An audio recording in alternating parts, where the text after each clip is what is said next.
দিদি, এসব তুমি কি রান্না করেছো? তোমাকে সামার ভ্যাকেশনে নিয়ে এলাম যাতে তুমি ভালো করে আমাদের জন্য রান্না বান্না করে খাওয়াতে পারো, তা নয় তুমি কি সব আলু দিয়ে মাছের ঝোল রান্না করেছো?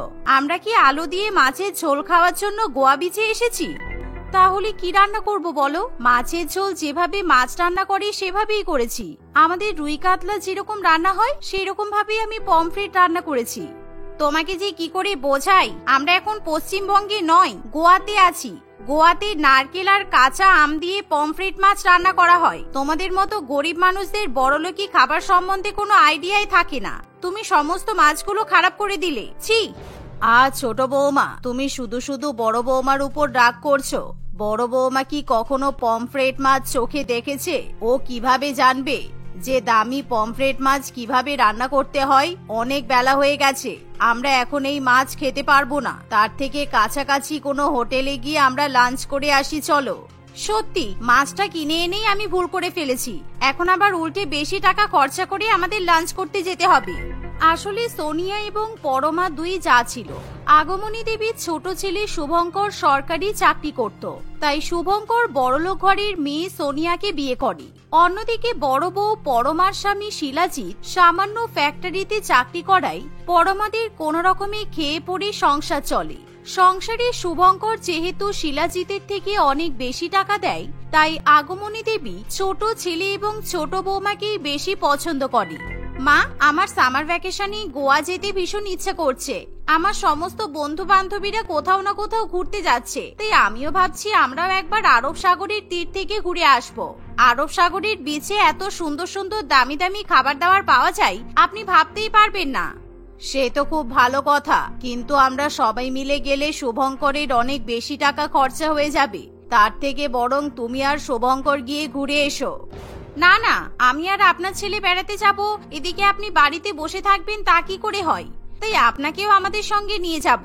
বড়দি আর দাদাও আমাদের সঙ্গে যাবে। আমরা গোয়াতে গিয়ে একটা হোমস্টে বুক করে থাকবো। শুধু রান্না বান্নার দিকটা দিদিকে সামলাতে হবে, কারণ ওখানে গিয়ে রেস্টুরেন্টে খাওয়া দাওয়া করতে গেলে আমাদের প্রচুর টাকা খরচা হয়ে যাবে। সোনিয়ার কথা শুনে পরমা খুবই খুশি হয়। তাই দেখতে দেখতে কয়েকদিনের মধ্যেই সোনিয়া এবং শিলাজিৎ তাদের গোটা পরিবারকে নিয়ে গোয়াতে ঘুরতে যায়।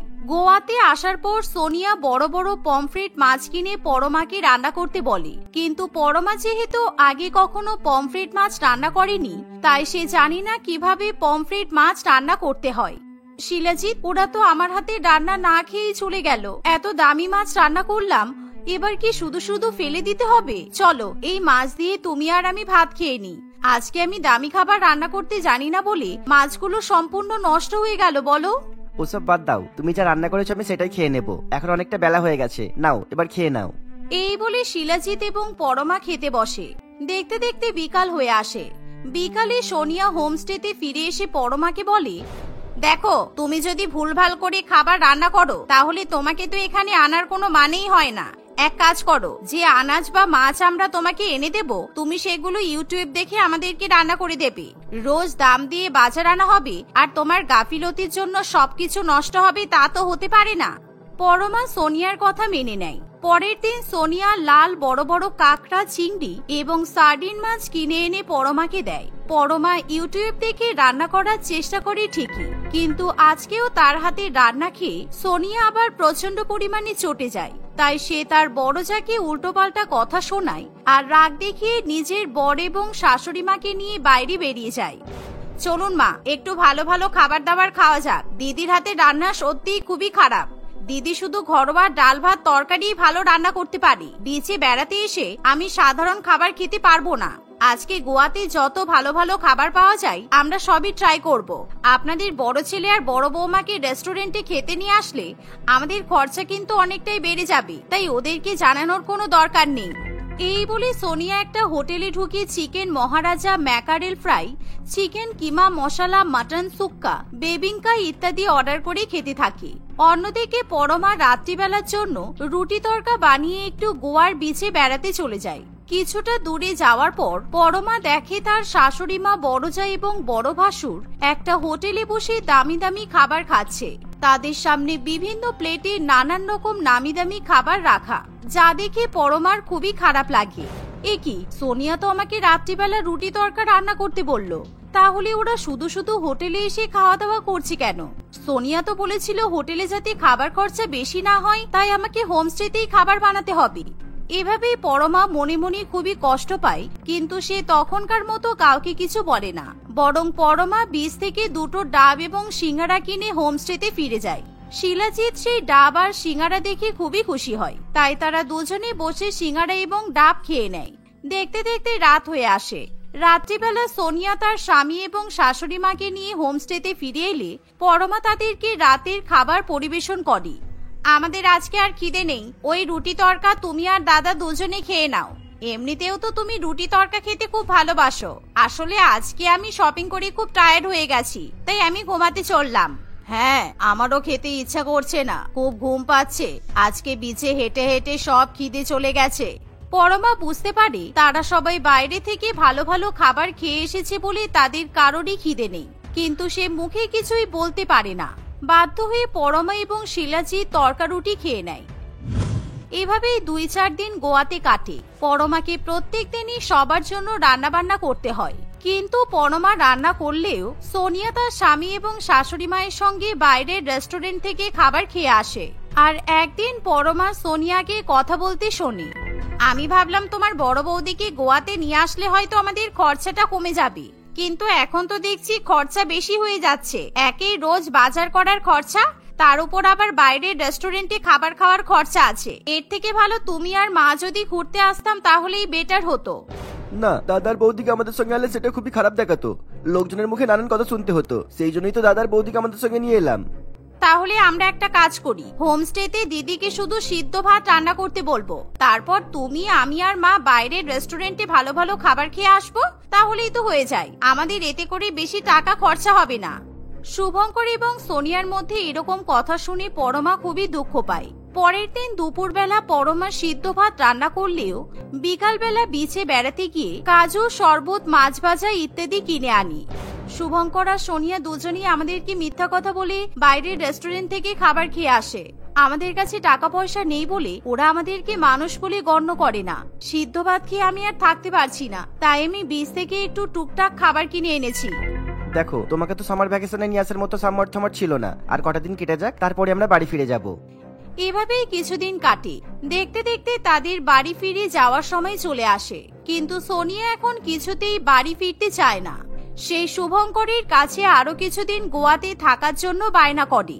আমি এত তাড়াতাড়ি কিছুতেই বাড়ি ফিরবো না, আমি আরো কিছুদিন সামার ভ্যাকেশন এনজয় করতে চাই। তুমি এক কাজ করো, তোমার দাদা বৌদিকে বলো ট্রেন ধরে বাড়ি ফিরে যেতে। ওদের জন্য আমরা ঠিকমতো সামার ভ্যাকেশন এনজয় করতেই পারছি না। এরকম ভাবে লুকিয়ে লুকিয়ে রেস্টুরেন্টে গিয়ে খাওয়া দাওয়া করা যায় নাকি? ওরা চলে গেলে আমরা নিজেদের মতো দামি দামি খাবার খেতে পারবো। না না সোনিয়া, এটা তো হয় না। আমরাই তো সবাইকে নিয়ে এসেছি, তাই এখন ওদেরকে তো একা একা বাড়ি ফিরে যেতে বলতে পারি না। তুমি আমাদের সঙ্গে বাড়ি ফিরে চলো, তা না হলে আমাদের সবাইকে আরো 2-1 দিন এখানে থাকতে হবে। ঠিক আছে, আমি কিন্তু ওদের পেছনে আর এক্সট্রা একটা টাকাও খরচা করতে পারবো না। ওদেরকে ওদের মতো থাকতে দাও। ওদেরকে নিয়ে এসে আমি অনেক বড় ভুল করে ফেলেছি, আর কখনো আমি ওদেরকে সামার ভ্যাকেশনে ঘুরতে নিয়ে আসবো না। আর শোনো, আমি কিন্তু অন্তত আরো 2-1 সপ্তাহ এখানে থাকতে চাই। তোমার কাছে টাকার অভাব নেই, তাই তুমি কিন্তু না করতে পারবে না। শুভঙ্কর সোনিয়ার কথা মানতে বাধ্য হয়, তাই সে আরো 2 সপ্তাহের জন্য গোয়ার হোমস্টে বুক করে দেয়।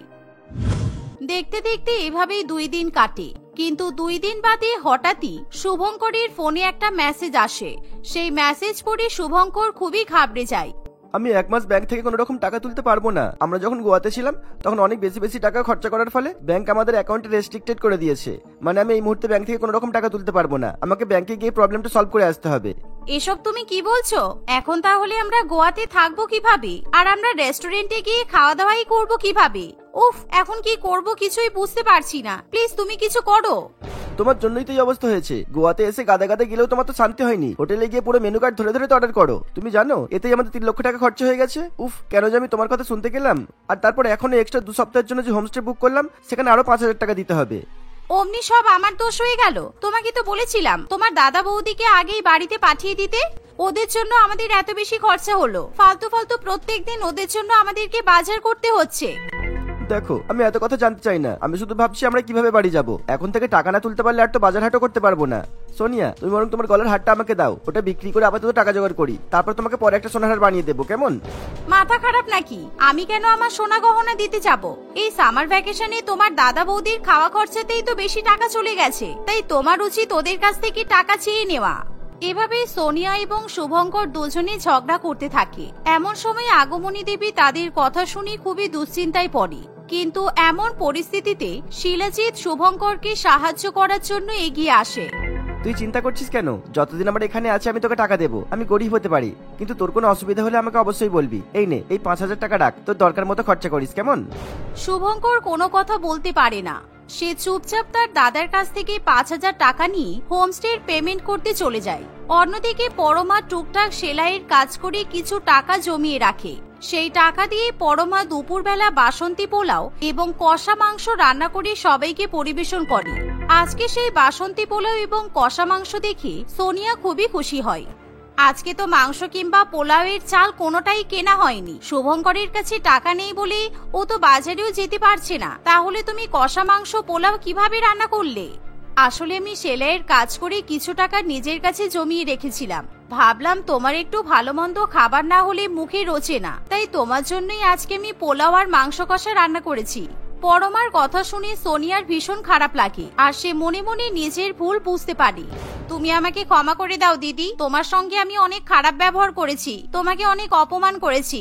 সামার ভ্যাকেশনে এসে তোমাকে চাকরের মতো খাটিয়েছি, কিন্তু তারপরেও তুমি আমাকে ছোট বোনের মতো ভালোবাসছো। এই ঋণ আমি কি করে শোধ করব দিদি? এই বলে সোনিয়া কান্নাকাটি করতে থাকে। এভাবেই তারা কোনো মতে বাকি কয়েকটা দিন গোয়াতে কাটিয়ে নেয়। আর তারা বাড়িতে ফিরে এলে কয়েকদিনের মধ্যেই শুভঙ্করের অ্যাকাউন্ট রিওপেন হয়ে যায়। এরই মধ্যে সোনিয়া আবার ঠিক করে সে তার পরিবারকে নিয়ে মন্দারমণিতে বেড়াতে যাবে। তাই আরো একবার সোনিয়া তার পরিবারকে নিয়ে মন্দারমণিতে চলে যায়। কিন্তু সেখানে গিয়ে সোনিয়া মোটেই তার বড় জায়ের সঙ্গে খারাপ ব্যবহার করে না। তারা সবাই মিলে সেখানে গিয়ে খুবই আনন্দ করে সময় কাটায়। সুস্মিতা এবং অর্পিতার শাশুড়ি মা অনিমা দেবী তাদের শহরের সবথেকে বিখ্যাত এবং সবথেকে সস্তার ভাতের হোটেল চালাতো। অনিমা দেবীর ভাতের হোটেল এতটাই বেশি জনপ্রিয় ছিল যে সেখানে শুধু গরিব বা সস্তায় খাবার খুঁজতে আসা লোকজন নয়, নামি দামি কোম্পানির মালিক থেকে শুরু করে আরো অনেক বিখ্যাত লোকেরাও তাদের ভাতের হোটেলে আসতো। হঠাৎই বার্ধক্যজনিত কারণে অনিমা দেবীর মৃত্যু হলে সমস্ত কিছু একেবারে বরবাদ হয়ে যায়। অনিমা দেবীর দুই ছেলে বৌমার মধ্যে অশান্তি শুরু হয়। মা সবেমাত্র মারা গেছেন, এরই মধ্যে তোদের ভাগ বাটোয়ারা কথা চিন্তা মাথায় চলে এলো। ওনার আত্মাটাকে একটু শান্তি পেতে দে। বাড়িঘর তো কোথাও পালিয়ে যাচ্ছে না।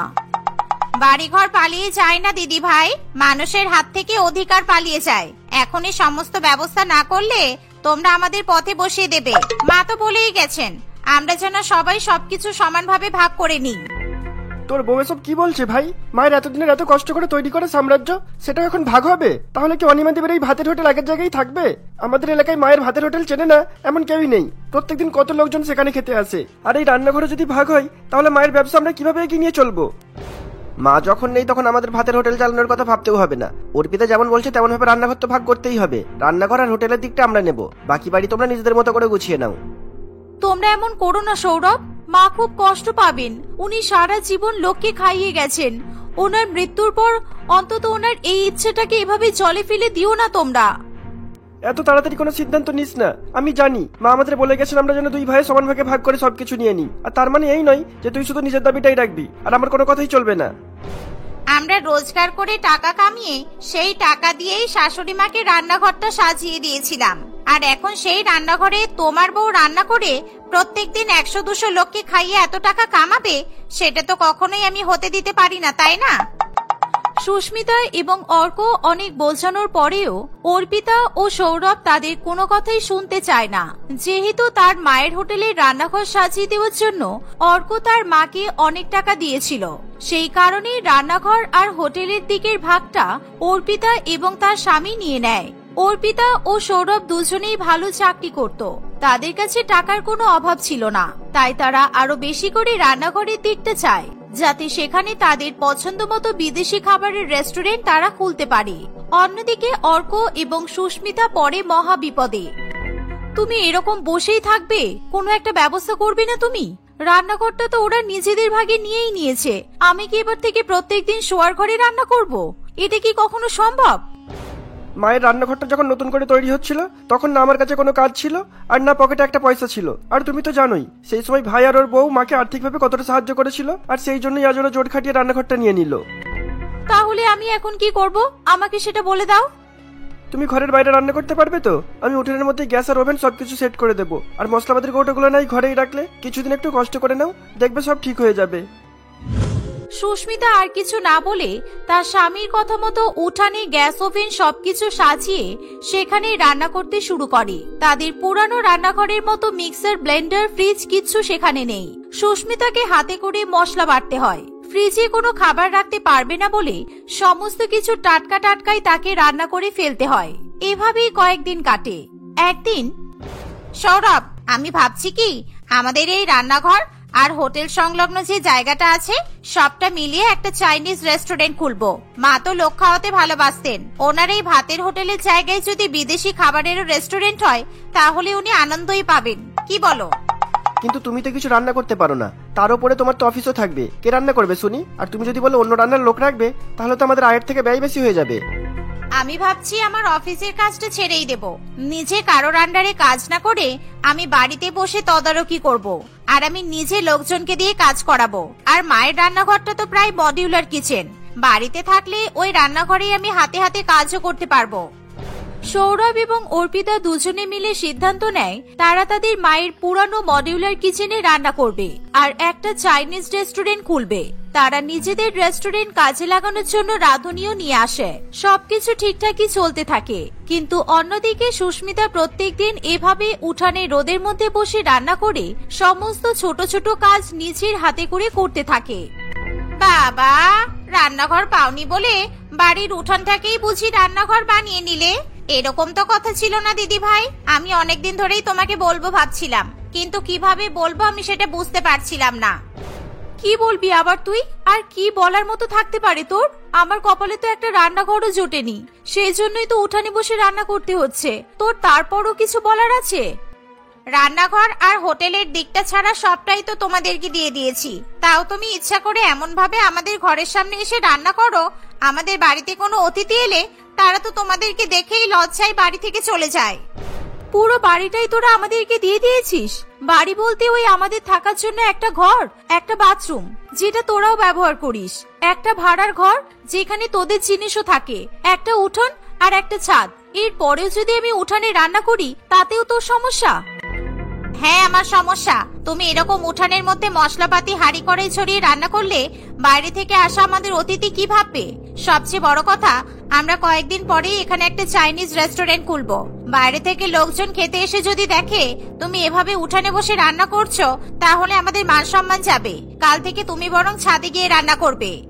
সুস্মিতা আর কোনো কথা না বাড়িয়ে অর্পিতার কথা মতো ছাদে গিয়ে রান্না করতে রাজি হয়ে যায়। প্রত্যেকদিন নিচ থেকে জল তুলে উপরে নিয়ে যাওয়া, আরো বিভিন্ন রকম জিনিসপত্র উপরে নিয়ে যাওয়া আসা করতে সুস্মিতা বেশ অসুস্থ হয়ে পড়ে। একদিন তাকে দেখতে তার এক বান্ধবী তাদের বাড়িতে আসে। তোদের বাড়িতে এসে অনিমা দেবীর ভাতের হোটেল দেখতে পাবো না এটা ভেবেই আমার অস্বস্তি হচ্ছে। মাসিমা কত প্রাণ খুলে লোকজনকে খাওয়াতো, এখন সেখানে কিনা চিংচাং চাইনিজ রেস্টুরেন্ট খুলছে। ছি, কি আর করবো বল, আমিও একা হাতে আর পেরে উঠছি না। ছাদে রৌদ্রের মধ্যে বসে দুজনের জন্য রান্না করেই আমার এই অবস্থা হয়েছে। মায়ের স্বপ্ন পূরণ করতে গিয়ে যদি রোজ 100 জনের রান্না করতে হয় তাহলে আমাকেও খুব শিগগিরই মায়ের কাছে চলে যেতে হবে, তাই আমিও হাল ছেড়ে দিয়েছি। তাহলে একা হাতে সব করবি কেন? আস্তে আস্তে কয়েকটা মেশিন কিনে নে। মাসিমার হাতে রান্না খেতে প্রত্যেকদিন 100 জন 200 জন করে গ্রাহক আসতো। ওই গ্রাহকগুলোকে তুই যদি আবার নিজের গ্রাহক বানাতে পারিস তাহলে তোদেরও আর কোনো টাকা পয়সার সমস্যা থাকবে না। আমার স্বামীর রোজগারে যেটুকু টাকা বাড়িতে আসে তাতে আমরা কোনো রকমই জীবন কাটাই। সেই টাকা দিয়ে এত লোককে খাওয়ানো তো আকাশে বাড়ি বানানোর কথা মতো অবাস্তব। আর এতগুলো লোককে কি আমি ছাদে নিয়ে গিয়ে খাওয়াবো? আচ্ছা শোন, প্রথম আমি তোকে তোর যা যা দরকার আমি কিনে দেব, তারপর তুই যখন টাকা রোজগার করতে শুরু করবি তুই নিজেই কিনে নিবি। বন্ধু হয়ে বন্ধুর এইটুকু সাহায্য তো করতেই পারি। আর ছাদে নিয়ে খাওয়াবি কেন? প্রথম প্রথম না হয় তুই হোম ডেলিভারির ব্যবস্থা কর। সুস্মিতা অনেকবার বারণ করলেও ফাল্গুনী তার কোনো কথা শোনে না। সে সুস্মিতার গরিব রান্নাঘরে একটু একটু করে জিনিস কিনে দিতে থাকে, কখনো একটা ছোট্ট মিক্সার, আবার কখনো একটা সবজি কাটার মেশিন ইত্যাদি।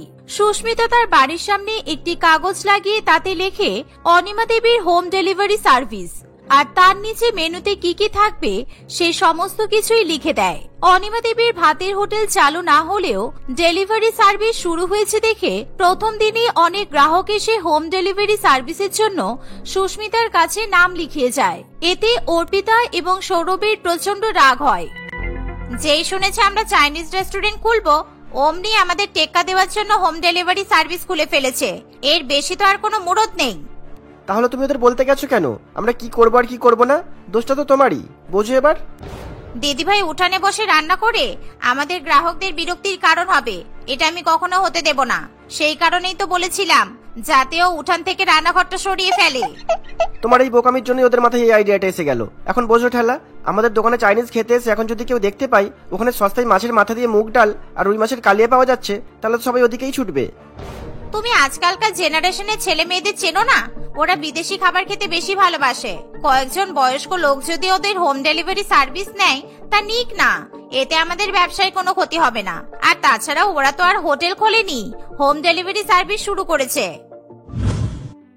এভাবেই তারা স্বামী স্ত্রী নানান কথা বলতে থাকে। দেখতে দেখতে কয়েকদিন কাটে। অর্পিতা এবং সৌরভ তাদের পরিকল্পনা মতো একটি চাইনিজ রেস্টুরেন্ট খুলে ফেলে। প্রথম প্রথম সেখানে লোকজন আসা শুরু করে, কিন্তু তাদের রেস্টুরেন্টের খাবার কারোরই ভালো লাগে না। কি রান্না করেছেন এসব? চিলি চিকেন এরকম পাতলা ঢেল ঢেলে ঝোল কেন? আর এটা ফ্রাইড রাইস নাকি সিদ্ধ ভাতের মধ্যে সবজি মাখিয়ে দিয়ে দিয়েছেন? এখানে এসে আমার পয়সাই বরবাদ হয়ে গেল। আমি তো ভাবলাম এখানে অনিমা দেবীর ভাতের হোটেল ছিল, তাই নতুন চাইনিজ রেস্টুরেন্টটা হয়তো সেই লেভেলেরই খাবার দাবার বানাবে। আমি আজকেই আমার অনলাইন পেজে গিয়ে এই রেস্টুরেন্টের রিভিউ দিয়ে দেব। আপনারা অন্য কিছু খাবার ট্রাই করুন না, আমাদের শেফ আজকে আরো অনেক কিছু বানিয়েছে। আপনারা চাইলে আমাদের কিচেনটাও একবার ঘুরে দেখতে পারেন, একেবারে পরিষ্কার পরিচ্ছন্ন মডিউলার কিচেন। দেখুন ম্যাডাম, রান্নাঘর পরিষ্কার পরিচ্ছন্ন বা আধুনিক হলেই খাবার ভালো হবে তার কোনো গ্যারান্টি নেই। আজ আমার জন্মদিন, তাই আমরা এখানে এসেছিলাম সেলিব্রেট করতে, আর এখন তো আপনাদের এখানকার খাবার খেয়ে সেলিব্রেশনের পুরো মুডটাই নষ্ট হয়ে গেল। এইভাবেই কাস্টমাররা অর্পিতাকে নানান রকম ভাবে অপমান করতে থাকে। তারা সেখান থেকে বেরিয়ে যাওয়ার সময় সুস্মিতা দেওয়ালে টাঙানো সেই লিফলেটটা দেখতে পায়। অনিমা দেবীর নাম দেখেই তাদের মনে খাবার খাওয়ার উৎসাহ জাগে। কিন্তু এরা তো হোম ডেলিভারি সার্ভিস বলছে, আমরা গেলে কি এরা আমাদের খেতে দিতে পারবে?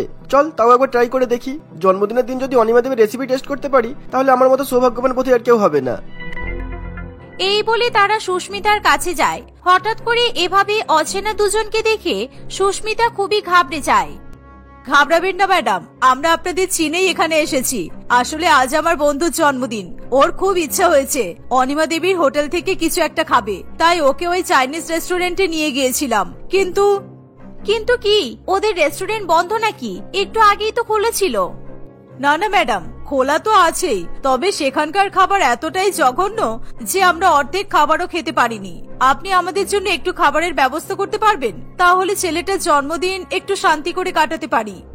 তাদের কথা শুনে সুস্মিতা অবাক হয়। সেদিন হোম ডেলিভারি হয়ে যাওয়ার পরেও বেশ কিছুটা খাবার বেঁচে গিয়েছিল।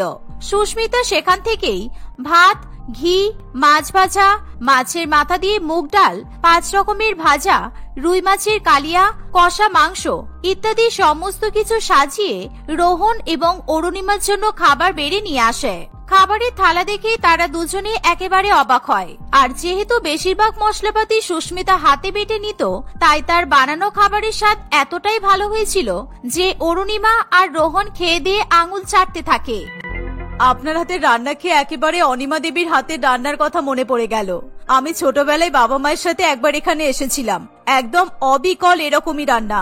আমি আজকেই আপনার এই হোম ডেলিভারি সার্ভিসের রিভিউ আমার অনলাইন পেজে দিয়ে দেব।